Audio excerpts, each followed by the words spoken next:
पूजा पाठ, कर्मकांड, ज्योतिष सीखने एवं सनातन धर्म से संबंधित वास्तु शास्त्र, जंत्र मंत्र, तंत्र, शास्त्रोक्त ज्ञान प्राप्त करने के लिए जुड़े हमारे इस चैनल से।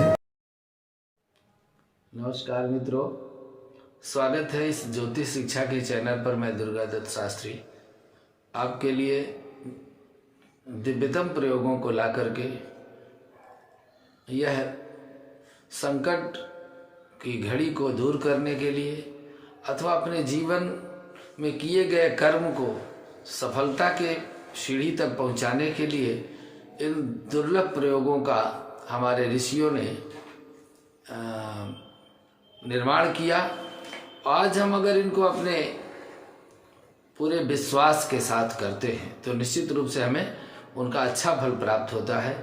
मित्रों, यदि आप अपनी जन्म कुंडली का विश्लेषण कराना चाहते हैं, अपने जीवन में किसी भी परेशानी से पीड़ित है उसके विषय में आप उपचार कराना चाहते हैं, किसी मुहूर्त के विषय में आप जानना चाहते हैं, वैवाहिक मेलापक कराना चाहते हैं, तो आप दिए गए व्हाट्सएप नंबर पर मैसेज कर सकते हैं। हमसे संपर्क स्थापित करके अपनी समस्या का समाधान पा सकते हैं। हमारे दर्शकों के बहुत से ऐसे सवाल काफ़ी समय से आ रहे थे जिससे कि हम भगवान सर्वेश्वर महादेव के विषय में कुछ तैयारी करें। तो आज आपके लिए भगवान सर्वेश्वर महादेव का एक दुर्लभ स्तोत्र और उनके जो मंत्र हैं, मूल मंत्र, उनकी विधि क्या है, उनको कैसे करना चाहिए, ये दोनों लेकर के आए हैं। वीडियो बड़ा ना हो इसके लिए आपको स्तोत्र पहले भाग में और मंत्र दूसरे भाग में देने का प्रयास करेंगे। और यह गुरुगम विद्या है, बहुत गूढ़ विद्या है और बहुत ही उग्र विद्या है। इसका प्रयोग कभी भी निष्फल नहीं जाता है। आप कहीं भी इस प्रयोग को प्रैक्टिकल करने की दृष्टि से कभी भी मत करिएगा। ये शत्रुनाशक प्रमाणित प्रयोग है सर्वेश्वर महादेव का।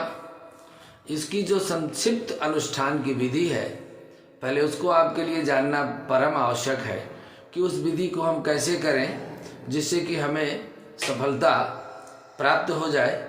सर्वप्रथम अपनी दिनचर्या में हमको सूर्यार्घ्य करना है। संध्योपासन अर्थात नित्य कर्म और सूर्यार्घ्य करने के उपरांत में अपने पूजन सामग्री के साथ पूजा स्थल पर बैठ करके भगवान भैरव, सर्वेश्वर भैरव का चित्र मिल जाए तो अच्छा है, नहीं मिलता है तो उसके लिए हम आपको उपाय बताते हैं। सर्वप्रथम आचमन करें, आसन शुद्धि करें और इसके पश्चात में स्वस्ति वाचन का पाठ करें। स्वस्ति वाचन का पाठ यदि नहीं आता है तो हम किसी भी चैनल में जाकर के स्वस्ति वाचन के पाठ को श्रवण कर लें और अपने गुरु का स्मरण करें, भगवान गणपति का पूजन और स्मरण करें। इसके पश्चात में हम संकल्प करें। संकल्प करके श्री भैरव जी की पूजा करें। पूजा करने के बाद दक्षिण दिशा की ओर अपना मुंह रखें। हम काले कंबल का हम अपने लिए आसन प्रयोग कर सकते हैं। 2 दीपक जलाने हैं, एक तेल का और एक घी का। घृत का दीपक देवता से दाहिने रखना है, तेल का दीपक भगवान भैरव से बाएं रखना है। दूसरा, सरसों का तेल अथवा करंज का तेल प्रयोग कर सकते हैं जो देवता के बाएं तरफ रखें। आकाश भैरव सरब का चित्र मिल जाए तो सर्वोत्तम है, अन्यथा एक रक्त वर्ण, लाल वर्ण का वस्त्र लीजिए, उस वस्त्र को भूमि में बिछा दीजिए, उसके ऊपर 1.25 किलो गेहूं की ढेरी लगा दीजिए, उस पर एक ताम्र का कलश स्थापित कर दीजिए। ताम्र कलश के ऊपर पंचपल्लो रखिए, धान्य रखिए और इसके ऊपर श्रीफल अर्थात नारियल रखिए। नारियल पर भगवान सरभ भैरव का आवाहन करें, ध्यान करें और फिर खोड़सोपचार विधि से उनका पूजन करें। अब इसके प्रयोग के 2 प्रकार हैं। जब भी हमको प्रयोग करना है तो 2 प्रकार हैं। पहला प्रकार यह है कि स्तोत्र का पाठ 108 बार कर ले, पुनः मंत्र का जप करें, अथवा 108 बार मंत्र का जप करने के बाद में 7 बार स्तोत्र का पाठ करें। फलश्रुति के अनुसार रात्रि में 10 बार पढ़ लेने मात्र से शत्रु बाधा उसी क्षण तत्काल दूर हो जाती है। मंत्र जप के अनुसार तर्पण, मार्जन, ब्राह्मण भोजन दशांश के क्रम में करना है। संभव हो तो इसके स्थान पर यदि हवन, तर्पण, मार्जन नहीं हो सकता तो पाठों की संख्या और मंत्र जप की संख्या को हम बढ़ा करके इसको हवन और तर्पण, मार्जन, ब्राह्मण भोजन को कम कर सकते हैं। निग्रह दारुण सप्तक स्तोत्र या इसको हम सर्वेश्वर स्तोत्र कहते हैं। सर्वप्रथम विनियोग है ओम अस्य श्री दारुण सप्तक महामंत्रस्य श्री सदाशिव ऋषि बृहति छंदः श्री सर्वो देवता ममाभीष्ट सिद्ध्यर्थे जपे विनियोगः। विनियोग करना है, फिर न्यास करना है। सदाशिव हृदय ऋषये नमः शिरसि बृहति छंदसे नमः मुखे सर्वेश्वर देवताय नमः हृदि ममाभीष्ट सिद्ध्यर्थे जपे विनियोगाय नमः अंजलौ। दोनों हाथों की अंजलि बनाकर फिर इसके बाद में इस स्तोत्र का पाठ करना है।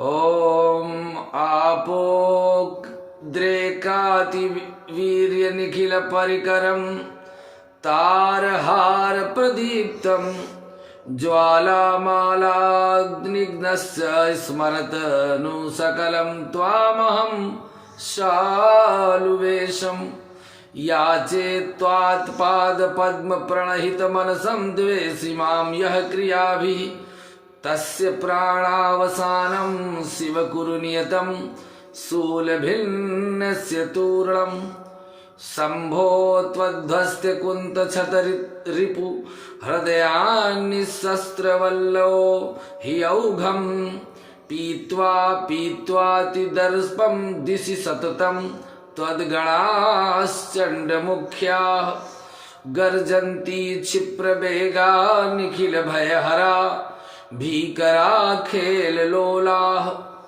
संत्रस्त ब्रह्मदेवा सर्व खगपते त्राहिनः सालुवेशः सर्वाद्यं सर्वनिष्ठं सकल भयहरं नानुरूप्यं शरण्यं याचेऽहं त्वाममोघं परिकर सहितं येष्टियोऽत्र स्थितं मां श्रीशम्भो तत्कराब्ज स्थितमुसलहतास्तस्य वक्ष स्थलस्थ प्राणाः प्रेतेश दूत ग्रहण परिभवा क्रोश पूर्वं प्रयान्तु दिस्मः क्षोण्मां वयं हि तव पदकमल ध्यान निर्धूत पापाः कृत्याकृत्यै विमुक्ता विहग कुलपते खेलया बद्धमूर्ते तूर्णं त्वध्वस्त पद्म प्रधृत पर सुनाखण्ड खण्डीकृताङ्गः सद्वेष्टि यातु याम्यं पुरमित कलुषं कालपाशाग्रबद्धः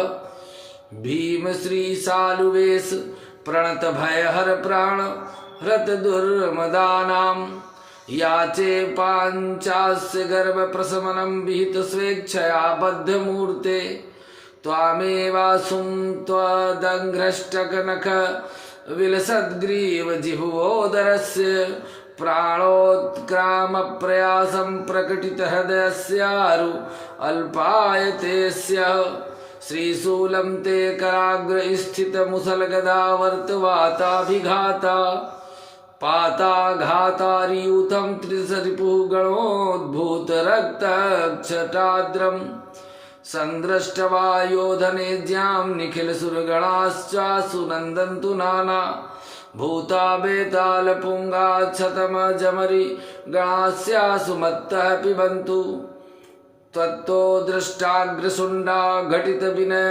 यश्चण्डकोदकोदण्डयुक्तैर्वाणैर्दिव्यैनैकैः शीलित वपुषः क्षीणकोलाहलस्य तस्य प्राणावसानं परशिव भवतो हेति राजप्रभावै स्थूलं पश्यामि यो मां परिहसति सदा त्वादिमध्यान्त हेतोः इति निशि प्रयसस्तु निरामिषो यं दिशं शिवो भवानुस्मरन् प्रतिदिनं दशधापि दिनत्रयं जपति यो ग्रहदारुणसप्तकम् इति गुह्यमहाबीजं परमं रिपुनाशनं भानुवारं समारभ्य मंगलात्तं जपेत् सुधि इत्याकाशप्रकाशकल्पे प्रत्यक्ष सिद्धिदे नरसिंहकृता सर्वस्तुतिः संपूर्णम। इस तरह से पूजन करके नैवेद्य आदि से अर्पित करके और इस पाठ को इस विधि से पक्षीराज भगवान सरभ के लिए हाथ में जल लेकर पाठ का पुण्य चरणों में अर्पित करे, आरती करे धूप दीप नैवेद्य से, और बार बार पृथ्वी में सिर रख करके प्रणाम करे, आसन के नीचे जल डालकर अपने मस्तक में लगावे। इस तरह से इस स्तोत्र का पाठ करने मात्र से सभी प्रकार के शत्रुओं की तत्काल शांति होती है। इसके बाद अगले वीडियो में इसके मंत्र के प्रयोग, कितने प्रकार के मंत्र हैं और उनकी क्या क्या विधि है, अगले भाग में। आज के लिए बस इतना ही। नमस्कार।